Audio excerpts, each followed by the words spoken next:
Hello everyone, welcome to my YouTube channel GS for CS.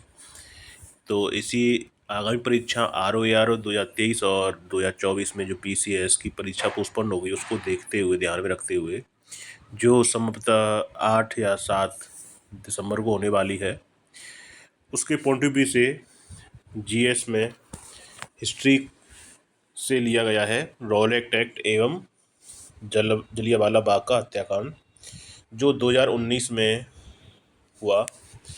तो जो Rowlatt act है, इसके आने का कारण क्या था, इसे लाने का जो सरकार लेके आई थी रॉलेट एक्ट को, उसके पीछे कारण था कि जो प्रथम विश्व युद्ध हो रहा था उसी को ध्यान में रखकर भारतीयों ने, क्रांतिकारियों ने कुछ क्रांतिकारी गतिविधियां की और उनको कुचलने के लिए 1917 में न्यायाधीश सिडनी रॉलेट की अध्यक्षता में एक समिति का गठन किया गया और जिसका उद्देश्य था आतंकवाद को कुचलना और एक प्रभावी योजना का निर्माण करना। इसी के सुझाव पर मार्च 1919 में रॉलेट एक्ट को पारित किया गया। रॉलेट एक्ट के द्वारा अंग्रेजी सरकार जिसको चाहे जब तक बिना मुकदमा में बंद करने की इजाज़त थी, तो इसे बिना वकील, बिना अपील, बिना दलील का मुकदमा कानून कहा गया। तो इसी आधार पर इसे काला कानून कहकर पुकारा जाता है। और जिसमें जब उस टाइम पर लास्ट चेम्सफोर्ड वायसराय थे 1916 से 21 के टाइम पर, और 1919 में रॉलेट एक्ट पारित हुआ। अखिल भारतीय राजनीति में गांधी जी का पहला साहसिक कदम रॉलेट एक्ट के विरुद्ध सत्याग्रह है। ये सबसे पहला था देशव्यापी आंदोलन रॉलेट एक्ट के विरुद्ध सत्याग्रह। गांधी जी ने रॉलेट एक्ट के लिए 3 राजनीतिक मंचों का उपयोग किया, जिसमें होम रूल लीग, खिलाफत आंदोलन और सत्याग्रह सभा।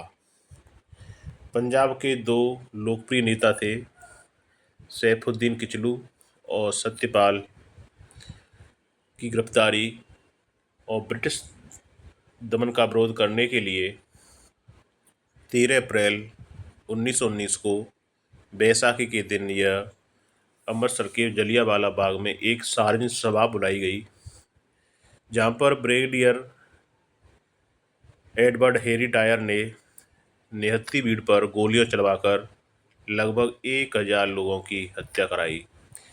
एक सरकारी आंकड़े के अनुसार ये 339 ही थे, जिसके लिए हंटर कमीशन का बनाया गया। 13 अप्रैल 1919 को जलियांवाला बाग नरसंहार की हृदय विदारक घटना के बाद रविन्द्रनाथ टैगोर ने नाइटहुड की उपाधि लौटा दी और शंकर नायर ने वायसराय की कार्यकारिणी से इस्तीफा दे दिया। जलियांवाला बाग हत्याकांड 13 अप्रैल 1919 की जांच हेतु एक हंटर कमीशन बनाया गया था और इस कमीशन में C.H. सीतलवाड़, पंडित जगन नारायण और अहमद खान ये भारतीय मेंबर थे, उसमें मेंबर के रूप में मैंने रखा था। कमीशन ने 1920 में अपनी रिपोर्ट प्रस्तुत की और इस दुर्घटना के लिए सरकार को दोषी नहीं बताया गया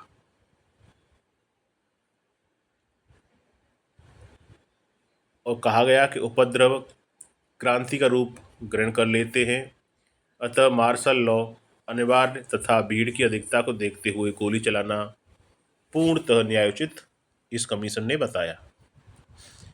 साथ ही हंटर कमीशन ने डायर को इस कार्य के केवल निर्णय लेने की भूल बताया।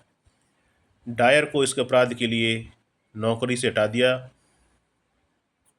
किंतु ब्रिटिश साम्राज्य के रक्षक ब्रितानी लॉर्ड सभा ने उसे साम्राज्य का शेर कहा और मान तलवार की उपाधियों से सम्मानित भी किया गया।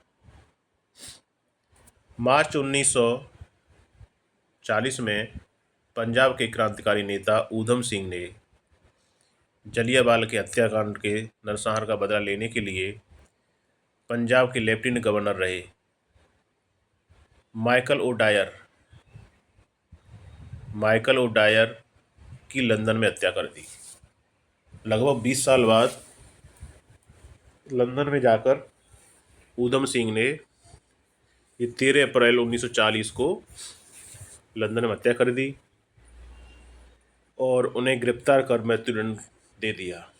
जलियांवाला बाग नरसंहार पर कांग्रेस जांच समिति की रिपोर्ट के प्रारूप को गांधी जी को सौंपा। जलियांवाला बाग नरसंहार मोंटेस्क्यू ने निबारक हत्या की संज्ञा दी।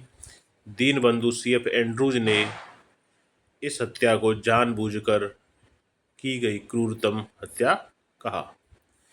तो इसी से रिलेटेड जो भी आधुनिक भारत से संबंधित टॉपिक हैं वो इसी तरह आते रहेंगे। Thank you.